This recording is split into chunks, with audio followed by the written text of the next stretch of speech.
नमस्कार साथियों, स्वागत है आप सभी का आपकी अपनी पाठशाला पर। मैं हूं अंकित अवस्थी, आप हैं मेरे साथ में अपडेट्स के साथ। और अपडेट में ईरान इजराइल संघर्ष में दो नए किरदारों की अलग अलग तरह से एंट्री हुई है। पहले किरदार का नाम पाकिस्तान है, जिसने फिर से इसे धर्म युद्ध बनाने का प्रयास किया है। जस्ट बिफोर, जब भारत के केस में इंडिया और पाकिस्तान के बीच में क्लैशेस शुरू हुई होने वाले थे, पहलगाम में आतंकी हमला होने ही वाला था, आसिम मुनीर ने जैसे टू नेशन थ्योरी और धर्म के ऊपर बयान दिया था, आज पाकिस्तान उसी तरह से और खुलकर सामने आया है और सभी पाकिस्तान के सभी मुसलमानों को और दुनिया के मुस्लिम राष्ट्रों को आह्वान दिया गया है कि हमें ईरान के साथ इकट्ठा हो जाना चाहिए, अदरवाइज हर देश का यही हाल करेगा इजराइल। तो क्या आने वाले समय में पाकिस्तान के आह्वान पर सारे मुस्लिम राष्ट्र एक हो जाएंगे, एक दूसरे के खिलाफ जो इनके गिले शिकवे हैं उन्हें मिटाकर सऊदी और ईरान साथ होकर इजराइल के खिलाफ संघर्ष करेंगे? आज के सेशन में जानेंगे। साथ ही साथ क्या इजराइल अब तक अमेरिका का साथ पा लिया है या फिर पाने की कवायद कर रहा है? क्या हम यह भी जान पाएंगे कि अमेरिका इजराइल को अपने व्यापारिक हितों के लिए मिडिल ईस्ट में कहीं अकेला छोड़ने की तैयारी तो नहीं कर रहा है? सारी चर्चाएं आज के सेशन में, लेकिन उससे पहले युद्ध से जुड़े अपडेट जान लीजिए। जैसा आप जानते हैं कि ईरान और इजराइल पिछले 48 घंटे से अधिक से संघर्ष में है। अब आने वाले समय में पता चले कि इसे भी डिस्टरबेंस कह दिया जाए तो मैं वॉर शब्द को थोड़ा संभाल कर इस्तेमाल कर रहा हूं। जैसे भारत पाकिस्तान के बीच जो भी था उसे बाद में देश के लीडर्स ने वॉर शब्द से इनकार करते हुए कहा नहीं, बस यूं ही था, छुटपुट था। तो चलिए फिलहाल के लिए आज इसे वॉर मान लेते हैं। बाद में इसे जब नेता लोग कहेंगे नहीं वॉर नहीं था, बस ऐसे ही कुछ था, तो हम इसको ऐसे ही कुछ कह देंगे। तो फिलहाल के लिए वॉर पर चर्चा चल रही है ईरान इजराइल के, और इस वॉर की तैयारियों में हमें एक बार के लिए ये फीलिंग आने लगी है कि ये शायद आजकल में खत्म हो जाए। आजकल होते होते 48 घंटे तो बीत चुके हैं, ये खत्म होने का नाम नहीं ले रहा है। ईरान रिटेलिएट कर रहा है, इजराइल फिर कार्रवाई की प्लानिंग कर रहा है। ऐसे में इजराइल के द्वारा ईरान के न्यूक्लियर साइट और डिफेंस इस्टेब्लिशमेंट्स को टारगेट किया जा रहा है। वहीं ईरान द्वारा इजराइल पर, जो कि छोटू सा है, उसके शहरों को और सिविलियंस जहां निवास कर रहे हैं उन्हें टारगेट किया जा रहा है। अपने अपने पक्ष दोनों के हैं। इजराइल कह रहा है कि हमने न्यूक्लियर संभावित हमलों को रोकने के लिए यह किया, और ईरान कह रहा है कि हम इजराइल को मानते ही नहीं हैं, ये जियोनिस्ट रेजिम होनी ही नहीं चाहिए, हम सबको टारगेट करेंगे। दोनों बढ़िया से संघर्ष में हैं। दोनों के संघर्ष में चिंताएं पड़ोसियों की हैं। एक तरफ सीरिया, एक तरफ जॉर्डन, उनके ऊपर से उड़ उड़ करके मिसाइलें जा रही हैं, फ्लाइट जा रही हैं, और वो समझ ही नहीं पा रहे हैं कि हमारे ऊपर से जा रहा है, कोई मान क्यों नहीं रहा है। ऐसे में दोनों देशों ने अपनी अपनी तरफ से, जॉर्डन और सीरिया ने नो फ्लाई जोन डिक्लेयर तो कर दिया है कि साहब हम पे से मत निकलना, अगर हम निकले और हमने आपको मार दिया तो फिर मत कहना। मतलब यह है कि इस युद्ध में संभव है कि सीरिया और जॉर्डन भी शामिल हो जाएं। जॉर्डन हालांकि खुद से शामिल नहीं होगा, जॉर्डन को शामिल कराने में अमेरिका का बड़ा हाथ होगा। हो सकता है कि इजराइल से पहले ही जॉर्डन को एक वॉल के रूप में तैयार कर दिया जाए। देखना होगा जॉर्डन जो अब तक शांत था, क्या उसका भी कोई बड़ा योगदान होगा। खैर, इन तमाम चीजों के बीच में एक और घटनाक्रम हुआ। पुतिन कल ट्रंप को फोन मिलाकर कह दिए कि सुनो, जो हो रहा है ठीक नहीं है। इसका मतलब कहीं ना कहीं ईरान के पक्ष में एक माहौल बनता जा रहा है, और ईरान के पक्ष में बनते इस माहौल में पुतिन ट्रंप को फोन करके रशिया यूक्रेन पर कम जानकारी देते हैं और ज्यादा जानकारी ईरान पर मांग लेते हैं कि आप क्या कीजिएगा। कुछ समय पहले ही मैंने जो सेशन किया था उसमें कहा था कि चीन ने ईरान के लिए इजराइल की निंदा की है कि तुमने ये गलत किया है। इसका मतलब चीन, रूस धीरे धीरे ईरान के साथ आते जा रहे हैं, और ऐसे में खुलकर पाकिस्तान का बयान आना यहां पर फिर से एक अलग ही सुगबुगाहट कर रहा है। ऐसे में ट्रंप ने अपने द्वारा ये जानकारी सबको दी कि हम पर पुतिन का फोन आया था, हमने उस फोन को रिसीव किया, वगैरह वगैरह। ताजा युद्ध के अपडेट ये हैं कि ईरान ने इजराइल पर मिसाइल चलाई जिससे 8 लोगों की जान अब तक जा चुकी है, ऐसा अल जजीरा कह रहा है। अल जजीरा कवर करता है इन खबरों को, लेकिन अल जजीरा को इजराइल बैन रखता है। ऐसे में इसकी खबरों पर कितना यकीन किया जाए क्लेम नहीं कर सकते, लेकिन मिडिल ईस्ट में सबसे बड़ा नेटवर्क लेकर चलता है, इसलिए रेफरेंस में जान लीजिए। खैर, इस बीच में दोनों अपने अपने तरीके से जानकारी दे रहे हैं। पाकिस्तान बीच में उतरता है और उतर करके आह्वान दे देता है। अल जजीरा की ही कटिंग है, if Muslim nation doesn't unite now each one of them will face the same fate. सबका वही होगा जो ईरान का हो रहा है, सब एक हो जाओ। पाकिस्तान की इजराइल से क्या दुश्मनी है, इस पर पहले भी मैंने कहा है। पाकिस्तान इजराइल को एक देश नहीं मानता है। बाय द वे, ईरान की इजराइल से क्या दुश्मनी है, इस पर कल मैंने अंकित इंस्पायर इंडिया पर एक डिटेल सेशन किया है। संभव हो तो एक बार जाकर देखिए, ताकि इनके इतिहास को आप समझ पाएं कि ये झगड़ते क्यों हैं। मैंने उस पर डिटेल सेशन कल ही किया है, आप जाकर उसे देखें अवश्य। साथ ही साथ ट्रंप का अपडेट भी जानने योग्य है, क्योंकि पूरी कहानी में इनके इस ट्वीट ने दिशा को बदला जरूर है। US had nothing to do with the attack on Iran tonight. हमारा कोई लेना देना नहीं है ईरान पर हमला करने में। जिस तेजी से ट्रंप के बयान बदल रहे हैं, इन्हें देखकर यह लग रहा है कि पहली बार ट्रंप खुद फंस गए हैं। समझ नहीं आ रहा है कि मिडिल ईस्ट में किसका साथ दें। इजराइल के साथ जाते हैं तो सऊदी के हाथ से लाया हुआ पैसा छूट जाएगा, क्योंकि कहीं ना कहीं मुस्लिम ब्रदरहुड अगर जाग गई और पुराने समय का पुराना काल लौट आया, सारे इस्लामिक देश एक होकर अगर इजराइल पर हमला कर दिए, तो क्या अमेरिका अपने व्यापारिक हितों को किनारे रखकर आगे बढ़ पाएगा? ट्रंप के बदलते बयान भी लोगों को बड़ा अचंभित कर रहे हैं। जहां ट्रंप कल कह रहे थे कि हमने ईरान से कहा कि नेगोशिएशन कर लो, नहीं किया तो उन्हें यह परिणाम भुगतना पड़ा। आज कह रहे हैं कि हमारा इस हमले से कोई लेना देना नहीं है। अगर हम पर हमला हुआ, यह मैं कई बार आपसे कह रहा हूं कि अमेरिका की असल में अब जो चिंता बढ़ी है वो इस बात पर कि मिडिल ईस्ट में जहां इनके ठिकाने हैं, सऊदी में या यूएई में, कतर में, जहां जहां ये बैठे हैं अपनी सेना लेकर, अमेरिका वाले, अगर उन पर ईरान ने हमला कर दिया तो दो हमले एक साथ कंसीडर किए जाएंगे। नंबर एक, अमेरिका पर हमला तो होगा ही होगा, उस देश पर भी हमला होगा जहां इन्होंने अपने बेस बना रखे हैं। और ऐसा होते ही वो देश अमेरिका से कहेंगे कि तुम हमारी हिफाजत नहीं कर पाए तो हम तुम्हें क्यों बिठा कर बैठे हैं। अमेरिका इस समय पिस चुका है। पर्शियन गल्फ में अमेरिका एक तरफ सऊदी और सऊदी समर्थक देश और दूसरी तरफ ईरान इनके बीच में पिस चुका है कि इजराइल का साथ कैसे दें या फिर कैसे कहें कि हम साथ हैं।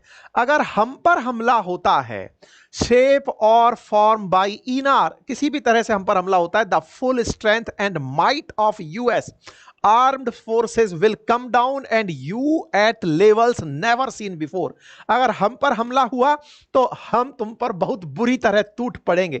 However we can easily get a deal done between Iran and Israel and end this bloody conflict. और हम इस संघर्ष को रुकवा सकते हैं। यह आज का ताजा अपडेट है जो मैं आपके साथ साझा कर रहा हूं, 15 तारीख का अपडेट है। ऐसे में बड़ा इंटरेस्टिंग माजरा बन गया है, और वो ये कि ट्रंप चाहते क्या हैं? संघर्ष कराने में इजराइल का साथ दिए थे, या फिर अब इस बात से डर रहे हैं कि हम पर कोई हमला कर देगा, या इस बात से कि हम पर हमला कर दिया तो हमें बदला लेना पड़ेगा, और अगर हम बदला लेने निकले तो यह तृतीय विश्व युद्ध में तब्दील हो जाएगा। स्थितियां बड़ी ही रोचक पैदा हो रही हैं खाड़ी देशों के अंदर, उस पर अब विस्तार से चर्चा करेंगे। लेकिन फिर एक बार आप सभी साथियों के साथ फादर्स डे की बहुत सारी शुभकामनाएं। ये मैं पहले ही आपको जानकारी दे देता हूं कि हमारे बातें बाजार की एप्लीकेशन पर फादर्स डे स्पेशल आज आपके लिए कूपन कोड एक्टिवेट हुआ है, दैट इज अंकित 500। हमारे स्टॉक मार्केट का बेसिक फाउंडेशन कोर्स, जिससे आपको बेहतरीन समझ विकसित होती है, और म्यूचुअल फंड का डिटेल कोर्स। और मैं आपको फिर से यह जानकारी दे दूं कि अब म्यूचुअल फंड पर हम आपके साथ वो सेमिनार्स भी कर पाएंगे, वो जानकारी भी दे पाएंगे कि आपको कौन सा म्यूचुअल फंड लेना है, कौन सा नहीं लेना है, क्योंकि अब मैं अधिकृत हो चुका हूं, परीक्षा पास कर लिया हूं। एनीवे, फिलहाल के लिए आप इस कोर्स को एक्सेस कर सकते हैं। आज के लिए आपके सामने ये ऑफर एक्टिवेटेड है, आप इसे जाएं। और हां, यदि आप हमारा पोर्टफोलियो बिल्डिंग और मैनेजमेंट कोर्स लेते हैं तो आपकी चाहत पर है कि आप साथ में स्टॉक मार्केट का या म्यूचुअल फंड का कौन सा कोर्स फ्री चाहते हैं, आप उसे एक्सेस कर पाएंगे। आइए आगे बढ़ते हैं। तो पहले युद्ध के अपडेट, और उस युद्ध के अपडेट के बाद सबकी अपनी अपनी प्रतिक्रियाएं। पाकिस्तान की प्रतिक्रिया डिटेल में समझेंगे, पहले युद्ध के अपडेट जान लेते हैं। हमने कल अंकित इंस्पायर इंडिया पर एक सेशन किया था जिसमें बताया था कि ईरान ने इजराइल से बदला लिया है। बदले की तस्वीरें आई। इन तस्वीरों पर हमने कल भी एक डिस्क्लेमर डाला था, आज भी डाल रहे हैं कि ये तस्वीरें जो हैं इनको हम वेरीफाई इसलिए नहीं करते क्योंकि हमारा कोई पत्रकार इजराइल में नहीं है, हम सब इधर उधर से माल उठाकर चिपकाते हैं। लेकिन हाँ, प्रयास जरूर करते हैं कि जिससे हम ले रहे हैं वो आदमी क्रेडिबल हो, वो न्यूज चैनल क्रेडिबल हो, अंतरराष्ट्रीय स्तर पर मान्यता प्राप्त हो। हमारा उद्देश्य आपको ये सहायक तस्वीरें दिखाने का यही होता है ताकि आप मोमेंटम पहचान पाएं। हम आपके लिए घटना को समझाने का प्रयास कर रहे होते हैं, घटना बताने का नहीं। ऐसे में ये जो चल रहा है, इस चलते अटैक में इजराइल का हाल कुछ ऐसा हुआ जिससे ईरान प्रेमी एकदम खुश हो उठे। उन्होंने कहा कि जैसे इजराइल ने गाजा का हाल किया था, ईरान ने इजराइल का हाल कर दिया है। ये तस्वीरें आपके सामने हैं जो बताती हैं कि नुकसान तो इजराइल का भी हुआ है। और इजराइल का नुकसान हुआ है, इससे दो प्रश्न खड़े हुए, और वो प्रश्न थे कि क्या इजराइल ने अपना डिफेंस सिस्टम बंद कर रखा था, या फिर इजराइल के ऊपर आ रही ईरान की मिसाइलें इतनी तेज थी कि वो इजराइल को बचा ही नहीं पाई। ईरान ने जो हाइपरसोनिक मिसाइल चलाई, तो क्या इजराइल का आयरन डोम सिस्टम या फिर इनका जो सुरक्षा तंत्र, अभी चर्चा में यह भी है कि ईरान ने इनका आयरन डोम ही तबाह कर दिया है। अब देखिए, फेक न्यूज के दौर में कौन सी न्यूज सही कौन सी गलत, ये तो आने वाला समय बताएगा, लेकिन ईरान का क्लेम है कि हमने आयरन डोम खत्म कर दिया है, इसलिए इस तरह का हमला हम करने में कामयाब हुए। इजरायली आर्मी कह रही है कि हमले अभी तक खत्म नहीं हुए हैं और हमारे वाले भी खत्म नहीं हुए हैं। दोनों अपने अपने नैरेटिव वॉर में हैं। आप याद करिए इंडिया पाकिस्तान के बीच का वो टाइम जो चला था ऑपरेशन सिंदूर के समय, दोनों देश अपने अपने दावे कर रहे थे और उन दावों में इंडिया जैसे दावे कर रहा था कि हमने आतंकी ठिकानों को टारगेट किया है, ऐसे ही पाकिस्तान टारगेट कर रहा था हमारे सिविलियंस को। हमने अपने दावे किए और उन्होंने अपने दावे किए। ऐसे ही ईरान और इजराइल अपने अपने दावे कर रहे हैं। इजराइल कह रहा है कि हमने केवल न्यूक्लियर साइट्स को और मिलिट्री कमांडर्स को टारगेट किया है। यहां पर इसने ईरान का मैप बनाकर ऐसे दिखाया। वहीं इजराइल कह रहा है कि ईरान ने हमारे सिविलियन एरियाज को टारगेट किया है। यहां पर जो सायरन है वो यहां पर दिखाई दे रहे हैं। नेतन्याहू बाहर निकलकर आते हैं और वो बाहर निकलकर एक दावा करते हैं, और नेतन्याहू इस बार बड़ा इमोशनल कार्ड खेलते हैं। इमोशनल कहिए तो या कहिए डिप्लोमेटिक चाल चलते हैं। और डिप्लोमेटिक चाल किस बात की कि ये ट्रंप को ना प्यार से दुलारते हैं। जैसे कहते हैं ना अपने कि वृद्ध और बच्चे लगभग एक जैसी स्थिति में होते हैं। कल नेतन्याहू ने एक ऐसा ही शाम को 10 बजे के आसपास, जब ट्रंप सेट हो चुके होंगे, उस समय एक वीडियो डाला और उस वीडियो में नेतन्याहू ने बड़ी प्यारी प्यारी बातें की। पहली बात थी कि हैप्पी बर्थडे, और दो हैप्पी बर्थडे एक साथ कहे गए। कौन से बर्थडे कहे गए? पहला ट्रंप को हैप्पी बर्थडे और दूसरा अमेरिका की सेना को, आर्मी को हैप्पी बर्थडे। तुम लोग 250 साल पूरे कर चुके हो, ट्रंप 80वें साल में एंट्री कर गए हैं। अब प्यार से इन्होंने कहा कि ट्रंप आप कितने अच्छे हैं, आप हमेशा इजराइल के साथ रहे हैं, और यूएस की आर्मी कितनी अच्छी है जिसके चलते पूरी दुनिया स्वतंत्र जी रही है। हम आप दोनों को हैप्पी बर्थडे कहते हैं। लेकिन ट्रंप, हम आप ही के सपने को पूरा कर रहे हैं, हल्के में मत लीजिएगा। बोले कौन सा वाला कर रहे हो? बोले हम कर रहे हैं कि आप पर और हम पर कोई हमला ना करे, इसलिए कोई आपकी तरफ नजर उठा के देखता है ना, हम उसको पहले ही मार देते हैं। अब ट्रंप सोच रहे होंगे रात को बैठ करके कि चल क्या रहा है, तो नेतन्याहू याद दिला रहे थे, दुहाई दे रहे थे। ये बिल्कुल वैसे है जैसे कभी बॉयफ्रेंड गर्लफ्रेंड झगड़ लें और उस समय पर बॉयफ्रेंड या गर्लफ्रेंड अपने अपने काम याद दिला रहे हो, देखो मैंने तुम्हारे लिए ये। ऐसे में जो नेतन्याहू हैं ये बयान देते हैं और बयान में ट्रंप को थोड़ा सा प्यार करते हैं कि देखो बात ऐसी है भैया ट्रंप, हम तुम्हारी हिफाजत किए। याद करो अमेरिकियों को इन ईरानियों ने बहुत मारा है, और जब जब तुमको मारते हैं हमारा खून खौलता है। हम फ्रंट लाइन में खड़े हैं इसलिए हम जाकर मार दिए हैं, और आपको तो ये पहले भी 2 बार मारने का ट्रंप को याद दिलाया जा रहा है। रात को है कोई हैप्पी बर्थडे की ऐसी विश दे, भाई साहब ये तो मतलब अपने आप में अनोखा है। कोई आपको हैप्पी बर्थडे बोले और साथ में ये याद दिलाए। सुनो हम आपको बात दिलाएं याद, एक बार है ना इन्होंने आपको असैसिनेट करने का प्रयास किया था, एक बार नहीं 2-2 बार। इन्होंने आपको मारने के लिए एक बार ऐसा ड्रोन का हमला तैयार किया था, और आप तो चुनाव में थे, गोली ही मरवा दी थी आपको, ये तो बच गए पता नहीं आप, और तब से पुनर्जन्म है आपका, और आपका पुनर्जन्म इनको खत्म करने के लिए। आइए आगे चलते हैं। इसके बाद में इन्होंने बढ़िया से बधाई दे दी। ट्रंप के पास बधाइयां पहुंच गई। ट्रंप ने कहा अच्छा हमें याद दिलाया गया है, हमें याद दिलाया गया है कि हमारा बर्थडे है, और इन्होंने हमारे लिए तोहफे में जान ही तो दी है। इन्होंने कहा है कि आप सदा जीवी रहें, इसलिए हम संघर्ष कर रहे हैं सर, और हम जो है ना उनको पहले ही मार दे रहे हैं जो आपको मरवाना चाहते हैं। खैर इस बीच में ये अपडेट आने शुरू होते हैं साहब। आज सुबह सुबह के अपडेट भी आते हैं। अपनी तरफ से इजरायली डिफेंस फोर्सेस बताती हैं कि हमने कौन सी जगह टारगेट किया, कैसे हमने ईरान के जो फाइटर जेट या ड्रोन आ रहे थे, सॉरी जो मिसाइल्स आ रही थी और जो ड्रोन्स आ रहे थे, यूएवीज थे, उनको हवा में ही मार गिराया। इस तरह से इन्होंने अपनी तरफ से जानकारियां दी। इजराइल के द्वारा ईरान के ऑयल डिपो पर हमला कर दिया गया। और ऑयल डिपो पर जो हमले हुए वो कुछ तस्वीरें इस तरह से निकलकर आई। इनके यहां पर फज्र जैम करके एक नेचुरल गैस रिफाइनरी है बुशहर के अंदर सदर्न ईरान में, उस पर इजराइल का हमला हुआ। कहा जाता है कि ये जो फज्र नेचुरल गैस रिफाइनरी है ये ईरान की सबसे ज्यादा प्राकृतिक गैस एकत्रित करके रखने वाली रिफाइनरी है, रिफाइन करने वाली रिफाइनरी है, और इसको इन्होंने टारगेट किया है। अगले दिन सुबह तक उसमें आग लगी हुई थी। अभी तक नहीं पता है कि इस हमले से उस रिफाइनरी का कितना नुकसान हुआ, लेकिन बदले में ईरान ने क्या किया कि जो हाइफा पोर्ट है, जिस हाइफा पोर्ट के ऊपर इंडिया का भी इन्वेस्टमेंट है, अडानी का भी इन्वेस्टमेंट है, वहां पर हाइफा रिफाइनरी है, ईरान ने उसे टारगेट कर दिया। कुछ वीडियोस इस तरह से आने लगे, अगेन मैं इनकी पुष्टि नहीं करता, इस तरह की चीजें आराम से एआई से जनरेट की जा सकती हैं, लेकिन हां तस्वीरें आई जिसमें यह दिखाया गया कि ईरान की तरफ से बहुत सारी मिसाइलें चलाई गई हाइफा को टारगेट करते हुए। यह हाइफा की रिफाइनरी है जो यहां पर आप देख रहे हैं, और इस रिफाइनरी को आप देखें, रिफाइनरी की पहचान में मैंने जो सेट कर रखा है वो यही है कि इसके यहां पर ना जो एग्जॉस्ट होता है उसके ऊपर आग लग रही होती है बार बार, तो वहां पर हमला हुआ है ऐसा रिपोर्ट किया गया है। कहा जा रहा है कि हमले ईरान के द्वारा इजराइल के हाइफा रिफाइनरी पर किए गए, बिल्कुल वैसे ही जैसे ईरान के अंदर इजराइल ने हमले किए उनकी रिफाइनरी पर। तो दोनों ने रिफाइनरियों को टारगेट किया। देखिए कुछ भी हो, एक चीज माननी होगी और वो ये है कि ईरान ने इस बार जो हाइपरसोनिक मिसाइलें यूज की हैं वो इजराइल की धरा को टच जरूर कर रही हैं, और टच करने के बाद में 8 से ज्यादा इजरायली मारे जा चुके हैं, ये अल जजीरा कह रहा है। 60 से ज्यादा लोग घायल हैं और घरों के टूटने की खबरें हैं। ऐसे में इजराइल का नुकसान हो रहा है, और इस नुकसान के चलते ही आज सुबह 5 बजे आप नेतन्याहू को बैठक लेते हुए देख सकते हैं। सिक्योरिटी कैबिनेट मीटिंग हुई है, और इस सिक्योरिटी कैबिनेट मीटिंग में कितने तरह से मंत्री वगैरह लोग यहां बैठे हैं, और नेतन्याहू को बताया जा रहा है कि हम क्या कर सकते हैं। दैट मींस सिक्योरिटी कैबिनेट की बैठक आगे को लेकर चल रही है। 48 घंटे में जो हुआ उसकी ब्रीफ को अगर हम देखें तो ब्रीफ में इजराइल का ऑपरेशन राइजिंग लाइन, ईरान के द्वारा ट्रू प्रॉमिस 3 यह शुरू करना शामिल है, साथ में नेतन्याहू का भारत के प्रधानमंत्री से बातचीत करना और ट्रंप का ईरान को धमकी देना सब शामिल है। ईरान ने इस बीच में क्लेम किया कि उसने इजराइल के 3 F-35 मार गिराए हैं। अगेन ये क्लेम बाद में पता चलेंगे, जैसे ऑपरेशन सिंदूर में आपको फाइटर जेट्स के नाम नहीं पता चले, ऐसे ही ईरान का क्लेम है कि उसने इजराइल के 3 F-35 जो अमेरिका ने दिए हुए थे वो मार दिए हैं।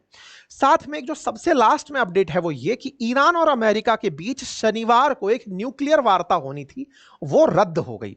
आपको याद होगा कि ट्रंप लगातार ईरान के संपर्क में थे कि आपके यहां पर जो न्यूक्लियर साइट काम कर रही हैं उनके लिए आप मुझसे एक बार डील कर लो, अगर आप डील कर लोगे तो मैं इजराइल को आप पर हमला नहीं करने दूंगा। हुआ ये कि ट्रंप इनसे बातचीत करने के लिए शनिवार के इंतजार में थे, और उन भाई साहब ने शनिवार का इंतजार नहीं किया, उन्होंने शुक्रवार को ही अपनी तरफ से हमले ईरान पर कर दिए।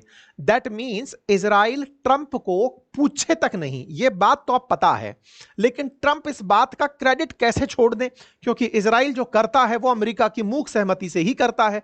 इसलिए ये उस समय कूद पड़े थे कहते हुए कि मैंने तुम्हें डील का टाइम दिया था। टाइम असल मायने में कल शाम का था। कल शाम को ईरान और अमेरिका के बीच में अगर सब सही रहा होता तो न्यूक्लियर वार्ता होती, अब वो रह गई।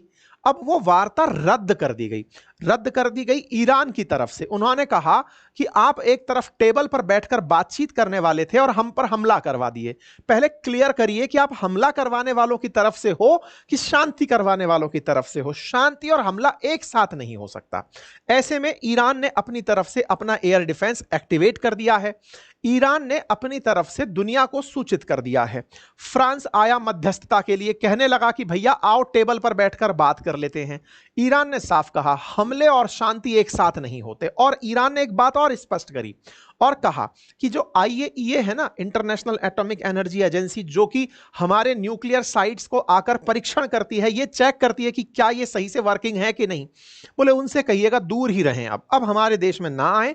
हमें पहले डाउट था, अब कंफर्म हो गया है। ये लोग पहले घूमने आए, हमारी न्यूक्लियर साइट का पता लगाए, पता लगाकर इजराइल को बता दिए, वो वहीं पर हमला कर रहा है। और दूसरा, ये जो आईएईए वाले हैं ये इस हमले के बावजूद भी चुप बैठे हैं। ये क्यों नहीं कह रहे कि इजराइल को न्यूक्लियर साइट पर हमला नहीं करना चाहिए था। इस बात से ईरानियन नाराज हो गए हैं आईएईए पर। मतलब इस शांति वार्ता में अब तक जो IAEA की टीम ईरान के अंदर एंट्री कर पाती थी, आगे से अब वो भी नहीं हो पाएगा।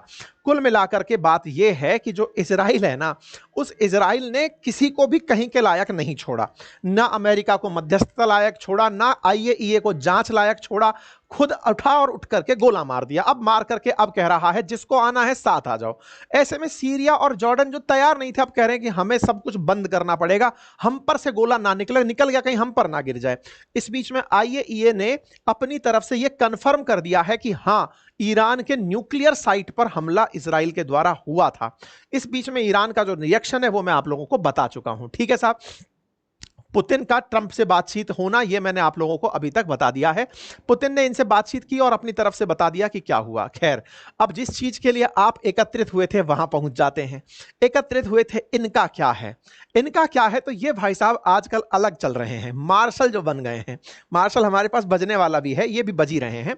ऐसे में इन्होंने पाकिस्तान की तरफ से कहा है, इन्होंने तो क्या, इनके दम पर शहबाज शरीफ ने कहा है, क्योंकि इन्होंने जब कहा था तब हमने इन पर प्रतिक्रिया का वीडियो बनाया था, अंकित इंस्पायर इंडिया पर पड़ा है। आपको याद होगा जब भारत पाकिस्तान का कन्फ्लिक्ट चला, उस बीच में पाकिस्तान के प्रधानमंत्री उड़ करके गए थे ईरान से मिलने के लिए और ईरान का धन्यवाद देकर आए थे कि सर हम आपके साथ हैं। देखिए, कुछ भी कहिए, पाकिस्तान की डिप्लोमेसी से ज्यादा मुझे ईरान की डिप्लोमेसी बड़ी पसंद आई है। आप पहले ऐसे समझें, ये वो देश है जिसे पिछली बार के कार्यकाल में ट्रंप ने लगभग आइसोलेट कर दिया था। इतना आइसोलेट कर दिया था कि ईरान के साथ कोई देश बातचीत करने में भी डरता था, क्योंकि ट्रंप ने काटसा नामक एक कानून चला दिया था कि अगर कोई ईरान से व्यापार करेगा वो अमेरिका के सैंक्शंस भुगतेगा। ट्रंप ने इस बार मित्रों पर भी सैंक्शन लाद दिए, फिर चाहे कनाडा हो, मैक्सिको हो, या फिर दुनिया का जापान हो, कोरिया हो, सब पर उसने सैंक्शन ही है जी, टैरिफ लादना, अपने आप में टैरिफ लाद दिए। उससे अब हुआ क्या कि अमेरिका का डर खत्म हो गया। वही वाली बात है ना, जंगल में शेर आया और वो आ गया, बोले अब क्या करेगा, बोले कर ले। इससे क्या हुआ, ईरान ने देखा कि अमेरिका तो किसी का सगा नहीं है, अब मुझे बस यही दुनिया को भी बताना है। ईरान ने इस समय का बढ़िया फायदा उठाया। इसने बकायदा अपनी कूटनीति से उन लोगों को जो थोड़ा भी एंटी अमेरिका हो सकते थे या फिर जिनको एक तरह से रिबेल करके इकट्ठा किया जा सकता था, फिर चाहे चाइना था, चाहे रशिया था, उन सबके साथ इसने बढ़िया मदद की। आप देखें, रशिया यूक्रेन के समय पर रूस के साथ कोई नहीं खड़ा था। ऐसे में ईरान अपनी तरफ से अपने वो ड्रोन्स जो हैं वो बना बनाकर बेचता रहा, कहता रहा सर आप बढ़िया से ड्रोन यूज करिए। इन्होंने यूज भी किए। आज भी पुतिन जब यूक्रेन पर ड्रोन दागते हैं तो इनके ड्रोन होते हैं वो। इसी प्रकार से पाकिस्तान के लिए बातचीत करने भारत तक पहुंच गए थे इनके विदेश मंत्री की, सर बात क्या हो गई जरा बताइए। पाकिस्तान और ईरान की कभी बनती ही नहीं थी, इनके बीच में शिया सुन्नी वाली कहानी है। जो ईरान है वो शिया मुसलमानों का देश है और पाकिस्तान सुन्नी बहुतायत है। लेकिन ये दोनों एक साथ बातचीत में क्यों खड़े हो गए? क्योंकि असल में चाहता था ईरान कि अमेरिका कभी पाकिस्तान का उपयोग ना कर ले, कहीं ऐसा ना हो कि ईरान पर हमला करने के लिए पाकिस्तान को साथ ले लिया जाए कि तुम्हारी सरजमी का उपयोग हम करके ईरान पर हमला करेंगे। ईरान पहले ही पाकिस्तान पर हाथ फेर दिया, जबकि उल्टा समझिएगा, पाकिस्तान 150 से ज्यादा न्यूक्लियर बम लेकर बैठा है, वहीं ईरान न्यूक्लियर बम बनाने की तैयारी में है। बड़े हैंड पर ईरान नहीं पाकिस्तान है न्यूक्लियर बम के हिस्से में अगर बात की जाए। क्यों? क्योंकि भाई असल में बम के लिए ही तो सारे झगड़े हो रहे हैं कि ये बम बना लेगा। पाकिस्तान कह रहा है अबे हम बना के बैठे हैं, हम पर कोई हमला कर दे रहा है, तुम उसे काउंट नहीं कर रहे हो। ये बड़ा इंटरेस्टिंग है। दुनिया के लोग जो आज इस पूरे घटनाक्रम को देख रहे हैं उन्हें इस नजरिए से भी देखना चाहिए। मैं क्या नजरिया दे रहा हूं ध्यान से समझिएगा। इजराइल ईरान को मार किस लिए रहा है कि ये बम बना लेगा। पाकिस्तान कह रहा है अबे 150 थे तब भी इंडिया मार गया, पावरफुल इजराइल नहीं इंडिया निकला, तुम ये समझो। उन्हें इस बात का भी डर नहीं है कि हमारे पास न्यूक्लियर बम है, न्यूक्लियर बम केवल अलमारी में बंद है, कुछ नहीं हो पाया। पाकिस्तान ईरान के पास पहुंचा और कहा कि सर देखिए आपने जो हमारे साथ सॉलिडरिटी दिखाई वो बहुत बढ़िया थी। पाकिस्तान जाकर असल में रोया इनके सामने कि सर देखिए हमको इन्होंने गांठा ही नहीं कि हमारे पास न्यूक्लियर बम है। कह रहे थे तुम डालोगे तो तुमसे कई गुना बड़ा हमारा देश है, माना आधा देश खत्म हो जाएगा लेकिन तुम तो हमेशा के लिए खत्म हो जाओगे। सर क्या करें? ईरान ने कहा बेटे संघर्ष करो और हमारे साथ रहो। ईरान ने यही खेला खेला। परिणाम क्या निकला कि जैसे ही ईरान पर इजराइल का हमला हुआ, पाकिस्तान पुराने कर्ज को चुकाने के लिए कि नहीं सर ये तो साथ खड़े थे, ये बिल्कुल हॉस्टल वाली लड़ाइयां खेल रहा है, जैसे कॉलेज हॉस्टल्स में नहीं होती हैं कि हाँ भाई तू मेरे साथ चला था मैं तेरे साथ चलूंगा टाइप से। पाकिस्तान आ पड़ा ईरान के साथ, और पाकिस्तान का ईरान के साथ आने का पीछे एक लॉजिक था मात्र, और वो ये था कि वो इजराइल के खिलाफ है।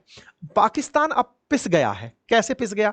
ईरान के साथ आकर के, क्योंकि इजराइल के वो खिलाफ था, लेकिन अमेरिका के खिलाफ जा नहीं सकता। ट्रंप तो आज के दिन बुलाए थे ना इनके मार्शल को कि आओ बेटा तुमको वहां पर हम दिखाएंगे परेड कैसी होती है, आसिम मुनीर को। थोड़े दिन पहले इसने ये कहा था कि आतंकियों के खिलाफ पाकिस्तान हमारा बहुत अच्छा मित्र है। तो ये बहुत अच्छा मित्र असल में फिर से फंस गया। मतलब फॉरेन डिप्लोमेसी में इसका जो फंसना है ना, ये बड़ा इंटरेस्टिंग अध्याय बनेगा आने वाले टाइम में। पाकिस्तान निकल कर आता है और आकर शहबाज शरीफ जहां शुरुआत में कंडेम कर रहे होते हैं, करते करते इतना आगे निकल पड़ते हैं कि मैं साथ में हूं, ईरान तुम संघर्ष करो, हम तुम्हारे साथ हैं, और सारे मुस्लिम देश एक हो जाओ। अगर आज जो ईरान के साथ हुआ है वो कल को तुम्हारे साथ भी हो सकता है। पाकिस्तान के मुंह से ये वाली बात सुनकर कई देशों को तो ट्रस्ट खत्म हो गया कि ये धर्म के नाम पर बात करने वाला पैदा कौन हो गया। पूछिए क्यों? क्योंकि ये वही पाकिस्तान है जो पैसा लेकर के अफगानिस्तान में आए दिन बम गिरवाया था। अफगानिस्तान में जब अमेरिका हमला करने आया था तो अपनी सरजमी इस्तेमाल करवाने वाला पाकिस्तान ही था। आज मुस्लिम देश बैठकर यही सोच रहे हैं कि तू और ये बात कैसे कर रहा है, तेरे मुंह से निकल कैसे ये रही है, मुस्लिम ब्रदरहुड आ कैसे रहा है, अफगानिस्तान को बर्बाद कराने वाला तू, ओसामा को मरवाने वाला तू, चीन के अंदर उइगर मुसलमानों को खत्म करवाने वाला तू, इवन पाकिस्तान में ही जो और शिया मुसलमान हैं उनको मरवाने वाला तू, उसके बावजूद दुनिया को ज्ञान दे रहा है क्योंकि तुझे इजराइल से नफरत है कि मुसलमानों एक हो जाओ। बोले ना जचती भैया तेरे ऊपर ये बात। ऐसा करके ना तो मुसलमानों का ये ट्रस्ट पा रहा, उधर से अमेरिका और कह रहा है हाँ बेटे तुमको तो अभी हम पुचकारे थे कि तुम बढ़िया आदमी हो यार, क्रिप्टो के नाम पर तुम अपनी रिश्वत देके गए थे, इतनी ही चलेगी, आगे नहीं चलेगी। अब ऐसे में क्या हुआ, तो अब ये जो बाहर निकल कर आया है कि हम खड़े हैं ईरान के साथ, देश परेशान हो गए कि यार ये क्या है, माथा कैसे पकड़े। इधर पाकिस्तान तुर्की से कह रहा है कि सर आइए ना, ईरान संघर्ष में है। ट्रंप कह रहे हैं कि यार ये हो क्या रहा है, मैं गलत बर्थडे तो नहीं मना रहा हूं अपना, मनाने के लिए बर्थडे चलने चाहिए थे क्रैकर अमेरिका में, चल कहीं और रहे हैं। इजराइल तुम इतना सेलिब्रेशन मत करो यार, तुम गजब सेलिब्रेशन कर दे रहे हो। और इधर पाकिस्तान कह रहा है कि सेलिब्रेशन में कहें तो न्यूक्लियर बम चलाएं। सर बताइए ना, ऐसे में ट्रंप बड़े परेशान है कि मैं करूं तो करूं क्या। मिडिल ईस्ट से अभी मैं इतना पैसा उगा कर लेके गया, वसूली भाई बन करके, आपने देखा होगा ना, ये आए तो सऊदी से पैसा लेकर गए, कतर से पैसा लेकर गए, यूएई से भी कड़ी इन्वेस्टमेंट ले गए होंगे, ये लेकर के लौटे हैं। और अगर गलती से ईरान ने इन्हीं देशों में जो अमेरिकी ठिकाने हैं उन पर हमला अगर कर दिया तो कहीं ऐसा ना हो कि यही लोग अमेरिका के पीछे यहीं पर घेर कर अमेरिका के साथ खेला कर दें। ट्रंप बड़े परेशान है कि हो क्या रहा है। और इजराइल अभी बूते से बाहर हो रहा है कि यार ये तो हमको खुद झगड़ाने में ले गया।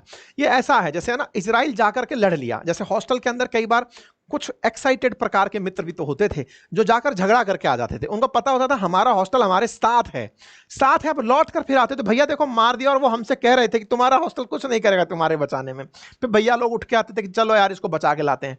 एग्जैक्टली इजराइल वैसा किया है, जाकर के पहले मार दिया ईरान को और जाके कह रहा है अमेरिका देखो तुमको ये कहता था, हम तो इसलिए गए थे, देखो ये हुआ था। अमेरिका कह रहा हमसे तो पूछ लेते, मारने गए थे, अब देखो मुझको मार पड़ी तो अमेरिका आपको मार पड़ेगी। अमेरिका कह रहा है कि गजब ही हो रखा है, हम अभी चुनाव जीतने के लिए तैयारी कर रहे थे कि हम जीतेंगे प्रेसिडेंसी का, ये कुछ और ही चलेगा। खैर इस यहां पर पूरे खेल में अमेरिका फंस चुका है। पाकिस्तान अलग परेशान हो रखा है। क्यों? क्योंकि उसे नेता बनने की ताजा उसको लगा है कि दुनिया भर के लोग उसे लल्ला बना करके गोदी में झुला रहे हैं। पाकिस्तान ईरान का साथ देकर फिर से फंस गया है। क्यों? क्योंकि अमेरिका ये बर्दाश्त नहीं करेगा कि बेटा तुम हमारे दुश्मन के पक्ष में मत बोलो, ये बर्दाश्त नहीं है। देखना होगा ट्रंप का स्टैंड क्या होगा। हालांकि ट्रंप धमकाने में तो लगे हैं, इनको लगे हैं कि देखो नेतन्याहू तुम्हारे लिए हम संघर्ष तो कर लेंगे, लेकिन दुनिया वाले विदित रहें कि ईरान अगर हम पर हमला कर दिया तो हम उसका बदला बढ़िया लेंगे। तो देखो ये तो अब उस तरह से हो गया कि ऊंट या तो इस करवट बैठेगा या उस करवट जाएगा। ट्रंप अगर इस मामले में फिर से इन दोनों के बीच कुछ कराने में कामयाब हो जाते हैं तो ठीक है, अदरवाइज खेला बढ़िया होगा। और उस बढ़िया खेले में वर्ल्ड वॉर 3 की जो सुगबगाहट आप लोग फील करते थे वो दिखाई दे सकती है, क्योंकि शिया सुन्नी एक अगर हो गए तो ये मतलब समझिए कि अमेरिका की डिप्लोमेसी फेल होने जैसी कहानी कही जाएगी। ठीक है, चलिए फिलहाल के लिए इतना ही। आप अपनी तरफ से आपकी क्या राय है कमेंट बॉक्स में जरूर बताएं।